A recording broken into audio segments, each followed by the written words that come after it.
Toto je den chvály, slávy Boha živého. Toto je den chvály, vzdejme mu čest. Toto je den chvály, slávy Boha živého. Toto je den chvály, vzdejme mu čest. Toto je den chvály, slávy Boha živého. Toto je den chvály, vzdejme mu čest. Toto je den chvály, slávy Boha živého. Toto je den chvály, vzdejme mu čest. Zpívejte Hospodinu píseň novou. Zpívejte Hospodinu všechny země.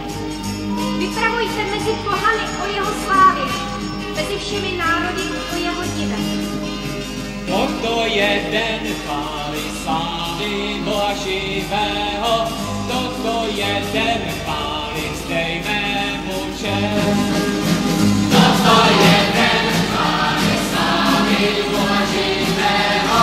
Toto je den chvály, vzdejme mu čest.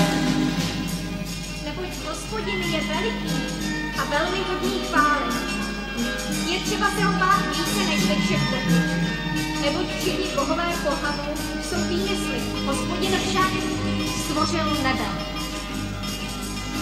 Toto je den chvály, slávy Boha živého. Toto je den chvály, vzdejme mu čest. Toto je den chvály, slávy Boha živého.